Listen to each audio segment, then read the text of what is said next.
अलीगढ़ मुस्लिम university के सदी साल में इसके तालीमी और तहकीकी मयार का लगातार एतराफ़ किया जा रहा है, जो अलीग बरादरी के लिए बाइसे मसरत है।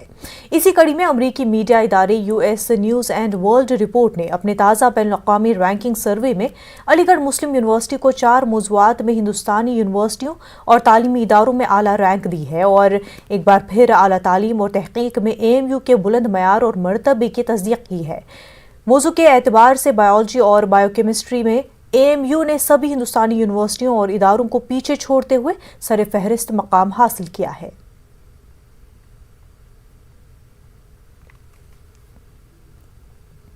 हमारे लिए बहुत ही बड़ी हौसला अफजाई की बात है कि जब हम सेंटेनरी सेलिब्रेशन बना रहे हैं तो रिसर्च रिच यूनिवर्सिटी की कैटेगरी में फर्स्ट पोजीशन इंडियन यूनिवर्सिटी और इंस्टीट्यूशंस में बायो में और बायोकेमिस्ट्री में हमें ये एजाज़ हासिल हुआ है।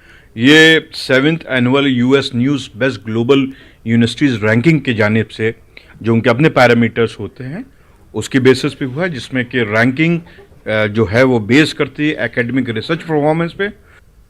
इलाहाबाद में गौकशी के मुलजिम जसीमुद्दीन उर्फ मुन्ना पुलिस एनकाउंटर में शदीद तौर से जख्मी हो गया है। पुलिस के मुताबिक जसीमुद्दीन पर इलाहाबाद और फतेहपुर के पुलिस थानों में गौकशी समेत कई संगीन मामलों में मुकदमात दर्ज है। SP गंगापार धूल जायसवाल के मुताबिक जसीमुद्दीन सुराऊ इलाके में कोई संगीन वारदात अंजाम देने के मकसद से आया था। मुखबिरों के जरिए इतला मिलने पर पुलिस फोर्सेस ने जसीमुद्दीन को चारों तरफ से घेर लिया। पुलिस की तरफ से घेराबंदी किए जाने पर जसीमुद्दीन की तरफ से पुलिस पर फायरिंग की गई। पुलिस ने भी जवाबी फायरिंग की। पुलिस की जानिब से जवाबी फायरिंग किए जाने पर जसीमुद्दीन शदीद तौर पर जख्मी हो गया। जसीमुद्दीन के पैरों में कई गोलियां लगी हैं। शदीद तौर से जख्मी हालत में उसको शहर के सरकारी स्वरूप रानी अस्पताल में दाखिल कराया गया है, जहां उसकी हालत तशवीशनाक बताई जा रही है। पुलिस की तरफ से जसीमुद्दीन उर्फ मुन्ना को एक शातिर मुजरिम करार दिया जा रहा है, जिस पर मुख्तलिफ पुलिस थानों में कई संगीन दफात के तहत मुकदमा दर्ज है। पुलिस के मुताबिक गौकशी के मामले में जसीमुद्दीन की काफी दिनों से तलाश की जा रही थी। जसीमुद्दीन गौकशी की वारदात अंजाम देने के बाद से फरार चल रहा था। पुलिस ने जसीमुद्दीन के कब्जे से एक पिस्तौल और कारतूस बरामद होने का दावा किया है। पुलिस को एक मुखबिर द्वारा सूचना प्राप्त हुई थी कि यहाँ पर एक आपराधिक किस्म का व्यक्ति जसीमुद्दीन उर्फ मुन्ना कालिया देखा गया है, जो किसी घटना को कारित करने के उद्देश्य से क्षेत्र में टहल रहा है। पुलिस द्वारा इसी मामले को लेकर सघन चेकिंग अभियान चलाया गया था, जिसमें सरायदीना मार्ग पर पुलिस द्वारा एक व्यक्ति को रोका गया संदिग्ध परिस्थितियों में, जिसमें पुलिस टीम पर इस व्यक्ति ने फायरिंग कर दी। जवाबी पुलिस टीम की फायरिंग पे इस व्यक्ति को पैर में गोली लगी है। अलीगढ़ के गांव मरवानपेट में आज राष्ट्रीय लोकदल के ऐलान पर ज़रिए क़वानीन के खिलाफ महापंचायत का इनेकाद किया गया, जिसमें राष्ट्रीय लोकदल के कौमी नायब सदर जयंत चौधरी ने शिरकत की। इस मौके पर जिला अलीगढ़ और कुर्बो जवार के अजला से बड़ी तादाद में किसान पहुंचे थे। खिताब करते हुए जयंत चौधरी ने कहा कि मुल्क किसानों से चलता है, लेकिन मरकजी हुकूमत किसानों को समझने को तैयार नहीं है। ये अच्छा है, न्याय मिलना चाहिए। कोई भी अगर इस तरह का करता है, भड़काने का काम करता है, आंदोलन को डाइवर्ट करता है, जो असली मुद्दे हैं उनसे डाइवर्ट किया जा रहा था, और ये किसान संगठन कह भी रहते हैं कि ये व्यक्ति हमारा नहीं है, ये हमारे संगठन से जुड़ा हुआ व्यक्ति नहीं। पहले भी इन्होंने कोशिश की थी खलल डालने की। तो न्याय मिलना चाहिए और रूल ऑफ लॉ से ही देश चल सकता है, लेकिन यह है कि लॉ सबके लिए बराबर हो। 3 महीने से लगातार किसान बरादरी के अलावा किसान तहरीक की हिमायत करने वालों और किसानों के साथ एहतजाज में शामिल होने वालों को कल अपनी पार्लियामेंट तकरीर में वज़ीर-ए-आज़म ने तनकीद का निशाना बनाया था। किसान तहरीक की हिमायत करने वालों को आंदोलन जीवी और परजीवी कहे जाने वाले वुकला बरादरी ने वज़ीर-ए-आज़म के इस बयान की सख्त अल्फाज में मजम्मत की है। आज मेरठ में ऑल इंडिया लॉयर्स यूनियन और संयुक्त अधियुक्ता मोर्चे ने मुश्तरका निशिस्त का इनेकाद करके वज़ीर-ए-आज़म के इस बयान पर अफसोस का इजहार किया और किसान तहरीक में पहले से ज्यादा ताउन और हिमायत करने का ऐलान भी किया। संयुक्त अधियुक्त मोर्चे के तहत वुकला ने अब हर हफ्ते गाजीपुर बॉर्डर पहुंचकर किसानों के धरने में शामिल होने का फैसला किया है।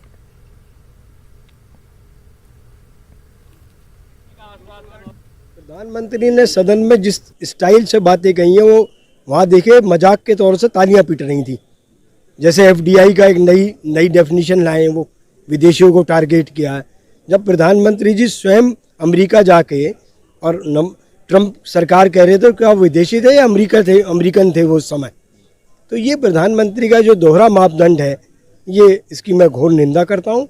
उन्हें इस तरह का आचरण नहीं करना चाहिए। वो इस बात को भूल गए कि महात्मा गांधी भी आंदोलन किया करते थे, वो तो खिलाफत मूवमेंट का भी फेवर करते थे। अब ये अपनी बात को तो भूल गए। अभी कितने दिन पहले की बात है जब अन्ना हजारे ने आंदोलन किया, ये तो खुद जाया करते थे, वो इनकी पार्टी के लोग वहाँ जाया करते थे। फिर बाबा रामदेव ने स्वदेशी और विदेशी का आंदोलन किया जिसमें शलवार पहन के भागे थे। वो आंदोलन वो कैसे थे, वो ये परजीवी की हैसियत से गए थे वहाँ। आज़ादी का के माहौल में हम जिंदा हैं, वो आंदोलन जीवियों की वजह से ही जिंदा हैं हम लोग आज। तो ये कहना कि आंदोलन जीवी, किसानों का मजाक उड़ाना, किसानों का परिहास उड़ाना, छात्रों का, नौजवानों का, महिलाओं का और वकीलों का, बुद्धिजीवियों का, सबका ये परिहास उड़ाना ये गलत है, बिल्कुल निंदनीय है। प्रधानमंत्री को ऐसे शब्द नहीं बोलने चाहिए थे और इनकी हम मजम्मत करते हैं। किसी ने आज तक इस तरह के शब्दों का इस्तेमाल नहीं किया।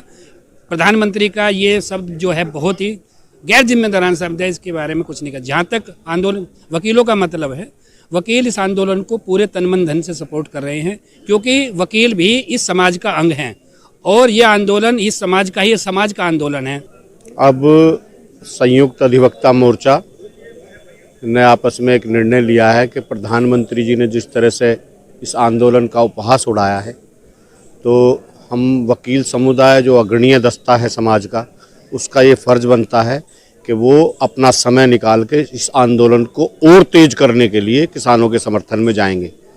इसी शनिवार को हमारी एक बस यहाँ से संयुक्त अधिवक्ता मोर्चा की किसानों के समर्थन में सुबह कचहरी के गेट के सामने से जाएगी और ये कारवां हर सप्ताह जारी रहेगा। यहाँ से वकीलों का भी, जिस तरह से किसानों के जत्थे आ रहे हैं उसी तरह से अधिवक्ताओं के जत्थे भी जाएंगे और आंदोलन को पहले से तेज धार दी जाएगी और तेज किया जाएगा। अलीगढ़ स्मार्ट सिटी प्रोजेक्ट में शामिल है, लेकिन शहर के कई अहम इलाके बदहाली का शिकार है। एएमयू के जवाहरलाल नेहरू मेडिकल कॉलेज अस्पताल को जाने वाली अहम सड़क इन दिनों खस्ता हाल पड़ी है, जिस पर रोजाना सैकड़ों एम्बुलेंस गुजरती हैं और जाम के सबब देर से अस्पताल पहुंचती है। कांग्रेस सरकार ने आज एहतजाज करते हुए नगर निगम के अफसरान की तवज्जो इस जानिब मरकूज कराई और मुतालबा किया कि इस सड़क पर बनाए गए डिवाइडर को फौरी हटवाया जाए, बसूरत दीगर अवामी तहरीक चलाने को मजबूर होंगे।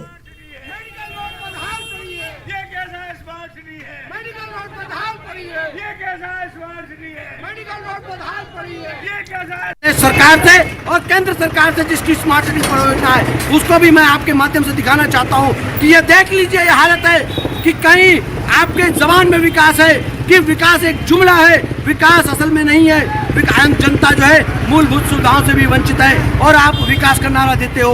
ये हम अलीगढ़ शहर के अंदर स्मार्ट सिटी में खड़े हैं, स्मार्ट सिटी की मेडिकल रोड पर खड़े हैं। ऐसी बदहाली आप देख नहीं सकते।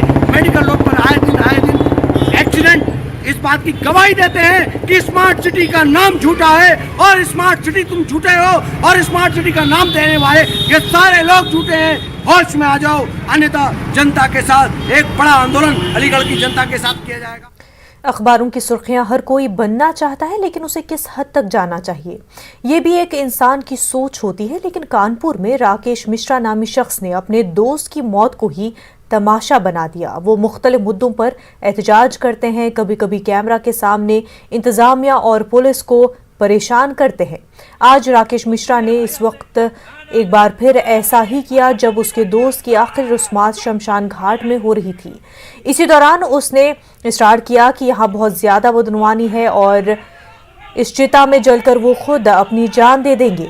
राकेश मिश्रा का ड्रामा बंद न होने पर पुलिस जबरन उसे उठाकर ले गई।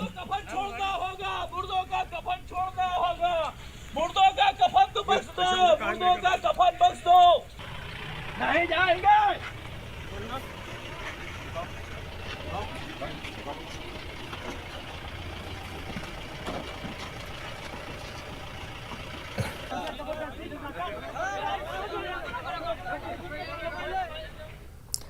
कानपुर पुलिस का अनोखा कारनामा सामने आया है, जिसमें पुलिस ने खुद जज बनकर अपने लिहाज से मुआहदा करा दिया। दरअसल कानपुर के शुजातगंज की रहने वाली एक मुस्लिम लड़की की शादी इलाके के एक लड़के से तय हुई। सारी तैयारियां हो गई, ताहम जब शादी में कुछ दिन बाकी थे तभी लड़के वालों ने शादी तोड़ दी। जब जहेज का मामला पुलिस तक पहुंचा तो वहां की पुलिस ने एक अलग कहानी बनाई। लड़की के घर वालों पर पुलिस ने दबाव बनाकर अपने लिहाज से सुलह करा दी, जिसके बाद से लड़की के खानदान वाले परेशान हैं। जहेज की वजह से एक गरीब मुस्लिम खानदान की बेटी जहेज का शिकार है और पुलिस थानों में घूम रही है, लेकिन सुनने वाला कोई नहीं। पुलिस ने अब मामले की तफ्तीश करके कार्रवाई की बात कही है।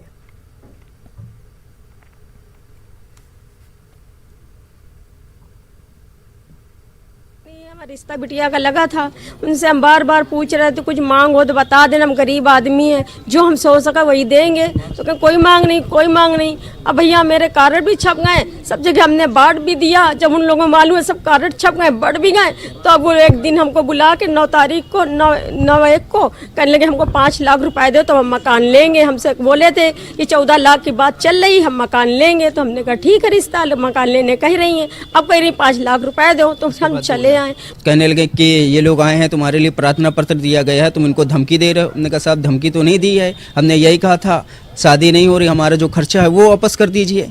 तो कहने लगे ना तुम्हारा वापस होगा ना तुम्हारा वापस होगा। हमसे वहाँ पर पे एप्लीकेशन लिखवा ली, हम ही से लिखवाई। वो बोलते रहे, हम लिखते रहे। हमारे भाइयों का नाम भी लिखा उसमें, एक भाई हमारा बम्बई में रह रहा है, उसका भी नाम उम्र सब लिख ली। मेरा जीने का दिल नहीं कर रहा, लग रहा है कि हम आत्महत्या कर लें। सब रिश्तेदारों के फ़ोन आ रहे हैं, सब लोग घर पे आते हैं कि हम बाहर नहीं निकलते शर्म के मारे।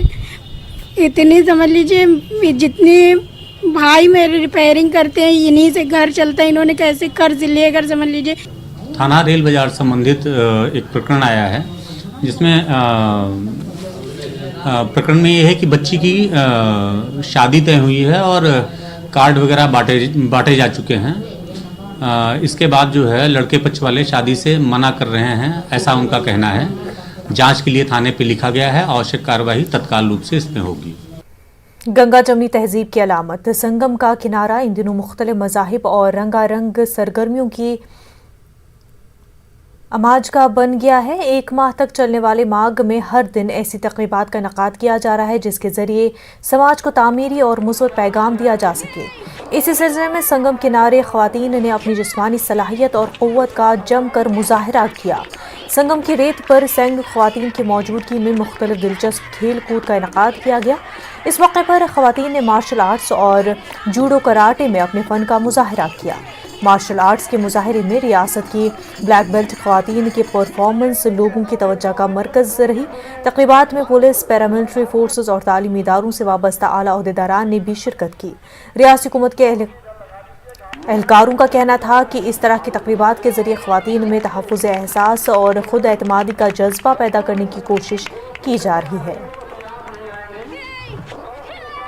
हम माघ मेले की धरती से लोगों को दें कि जो लोग भी यहाँ हैं वो उसके बारे में जागरूक हो, कैसे हम अपनी नारी जो हमारी युवा शक्ति है, विशेष करके हमारी बालिकाएं हैं, जो महिलाएं हैं, वो कैसे अपने अंदर कॉन्फिडेंस पैदा करें, कैसे स्वावलंबन की भावना हो, इस बात को लेकर हम लोग लगातार काम कर रहे थे। ये हुआ कि हमारे बीच में हायर एजुकेशन के डायरेक्टर साहब भी हैं, हमारे बीच में हमारे DI साहब हैं। पुरुष पार्टिसिपेट कर रहे हैं जैसे लड़के पार्टिसिपेट कर रहे हैं, वो खुल करके समाज में हर क्षेत्र में आगे आए। तो इस भावना से ये मार्च किया गया है। वो क्या है जो हम सभी को हिंदुस्तानी होने पर फख्र महसूस करवाता है, साथ ही हमें बकिया दुनिया से भी मुनफरिद बनाता है। दरअसल वो है हमारी आत्मनिर्भर होने की सलाहियत और हमारे अंदर इज्जत नफ्स के जज्बे का होना। नेटवर्क 18 की पहल और ITC के जरिए पेश करदा स्वाभिमान भारत एक ऐसी ही पहल है जो आपको मुल्क भर से ऐसे हिंदुस्तानियों की कहानियां दिखाएगा जो सरकार की मदद के बगैर मसाइल हल कर रहे हैं। इख्तराई सलाहियतों और हुसूलियाबियों की ऐसी कहानियां जो बताती है कि हमें कौम की शक्ल में कितने मजबूत है। यह IIT ग्रेजुएट्स के जरिए शुरू किए गए एक स्टार्टअप की कहानी है जो मसनूई इंटेलिजेंस का इस्तेमाल करके नेक्स्ट जनरेशन टेक्नोलॉजी बना रहे हैं ताकि कॉल सेंटर्स को ऑटोमेट किया जा सके।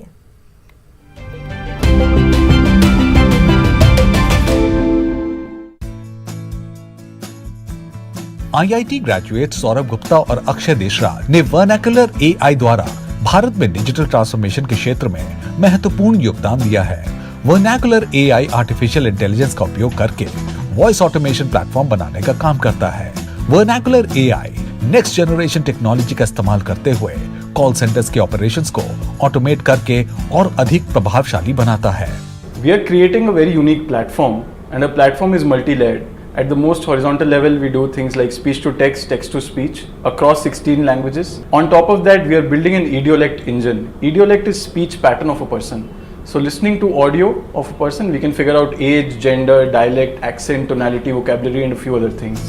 ये तकनीक ग्राहकों के प्रश्नों को समझती है और प्राकृतिक मानव जैसी बातचीत के जरिए उन्हें समाधान देने का काम करती है। ये वक्त विश्व स्तर पर भी अब vernacular.ai को मान्यता दिला रहा है। We've also recently been chosen as part of World Economic Forum Global Innovator Community, and that is purely because of the innovation we are doing in terms of technology. vernacular.ai आज भारत में दुनिया भर के लिए फ्यूचरिस्टिक टेक्नोलॉजी बना रहा है और यही है स्वाभिमान का सही रास्ता।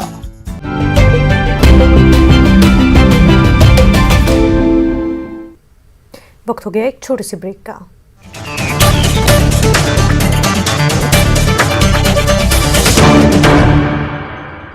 इंडिया आपका पसंदीदा नेशनल न्यूज चैनल उपलब्ध है डिश टीवी के चैनल नंबर 663 और D2H के चैनल नंबर 306 पर। कोरोना की हर खबर देखते रहिए न्यूज 18 इंडिया पर।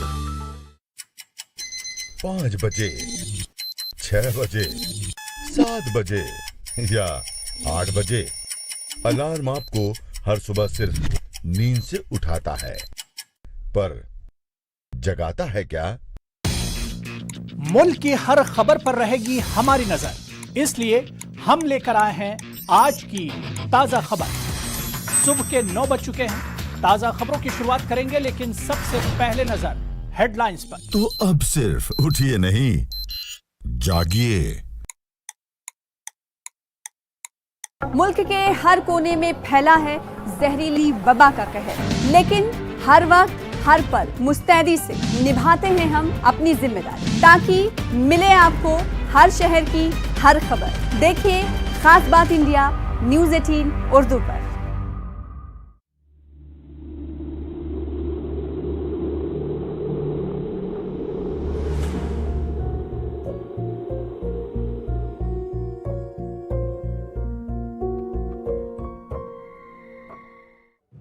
नेटवर्क 18 ला रहा है इस दौर की सबसे बड़ी खबर, कोरोना से सबसे बड़ी जंग। 1200 रिपोर्टर, 20 चैनल और 15 भाषाएं। हम बाहर निकलते हैं ताकि आप घर पर रह सकें। 55 करोड़ दर्शकों के भरोसे का शुक्रिया। नेटवर्क 18 ग्रुप, भारत का सबसे बड़ा मीडिया नेटवर्क।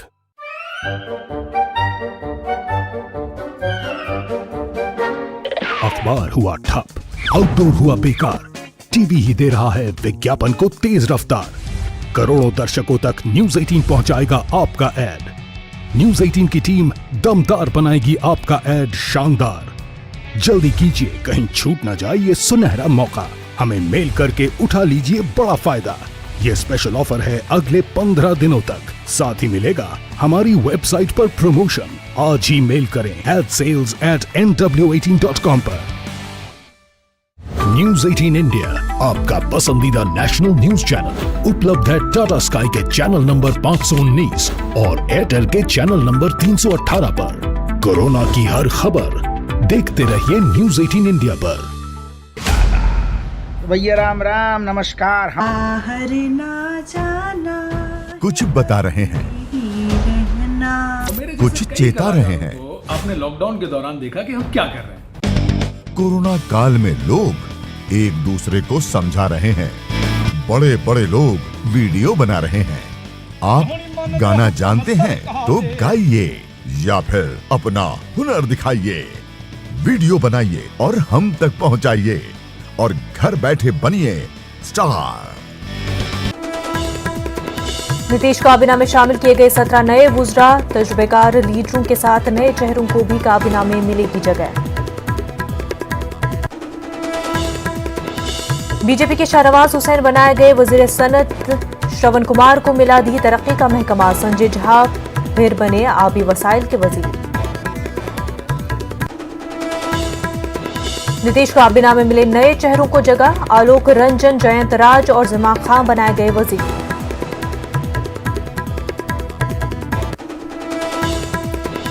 मधुबनी में 1 करोड़ की शराब के साथ 7 स्मगलर गिरफ्तार, नमक के थैले के बीच छुपाकर लाई जा रही थी शराब।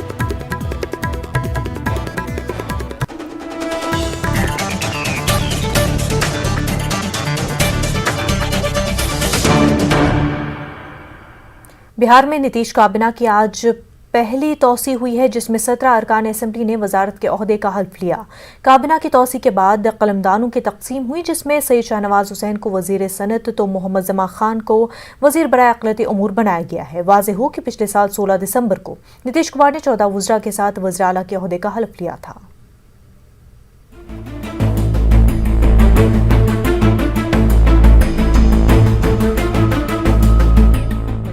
जिस दिन का 84 दिनों से इंतजार हो रहा था वो आज का ही था। नीतीश काबीना में आज तौसी हुई। कुल 17 अरकान असेंबली ने आज अपने वजारत के ओहदे का हलफ लिया। बीजेपी से सबसे ज्यादा 9 अरकान असेंबली को वजीर बनाए गए। इसके बाद जेडीयू के 8 अरकान ने वजारत के ओहदे का हलफ लिया। सैयद शाहनवाज हुसैन को वजारत सनत मिली है।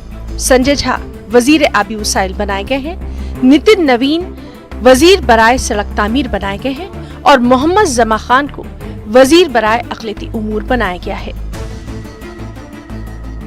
देश के प्रधानमंत्री जी ने, पार्टी के राष्ट्रीय अध्यक्ष ने जो मौका दिया है सेवा का, उस सेवा को करेंगे। बिहार के लोगों की उम्मीद पे खड़े उतरेंगे और कैबिनेट के अंदर जो भी मेरा अनुभव है उसका लाभ बिहार की जनता को कैसे मिले वो करेंगे। धन्यवाद देता हूं मुख्यमंत्री जी का जो मुझे दोबारा फिर मौका दिए मंत्रिमंडल में काम करने का।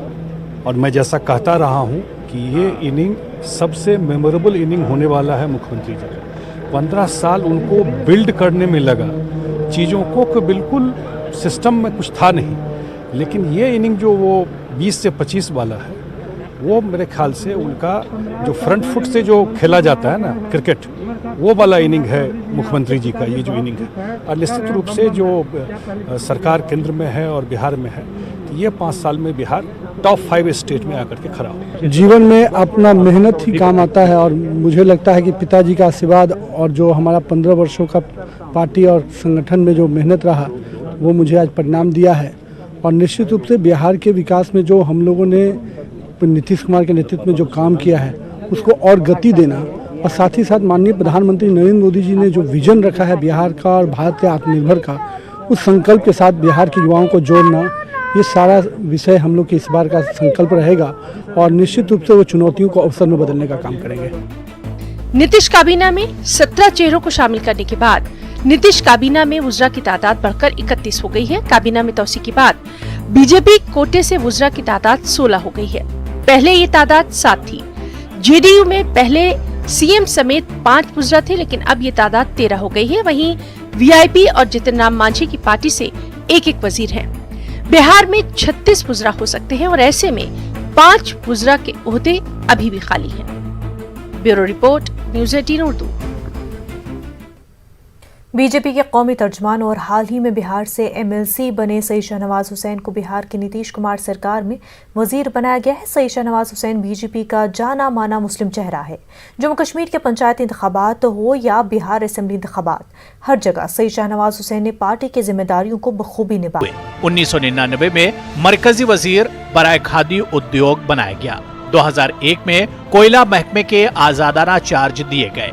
1 सितंबर 2001 को अटल बिहारी वाजपेयी की काबीना में मरकजी वजीर बराए शहरी हवाबाजी बनाया गया।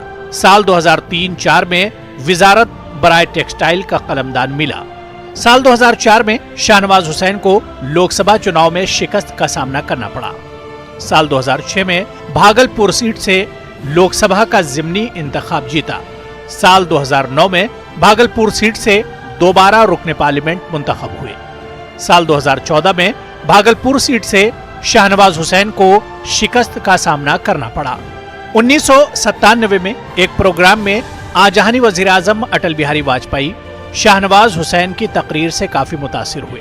अटल बिहारी वाजपेयी ने कहा कि ये लड़का अच्छा मुकर्रिर है, अगर ये पार्लियामेंट पहुंचा तो बड़े बड़ों की छुट्टी कर देगा।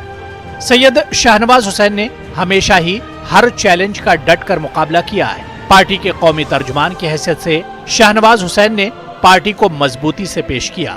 बीजेपी के कट्टर हरीफों ने भी शाहनवाज हुसैन का लोहा माना और यही वजह है कि पार्टी ने एक बार फिर इन पर भरोसा करते हुए बिहार की एनडीए सरकार में शामिल किया है, जहां वो बिहार की तरक्की में अहम किरदार अदा करेंगे। शाहनवाज हुसैन ने हमेशा डेवलपमेंट को फौकियत दी है। वो मौजूदा हालात से बखूबी वाकिफ हैं। यही वजह है कि शाहनवाज हुसैन का मानना है कि वो हिंदू मुसलमान के नाम पर नहीं बल्कि तरक्की के नाम पर सियासत को तरजीह देते हैं। Bureau report, news 18 Urdu. Bulletin में फिलहाल इतना ही। हमें दीजिए इजाजत। आदाब।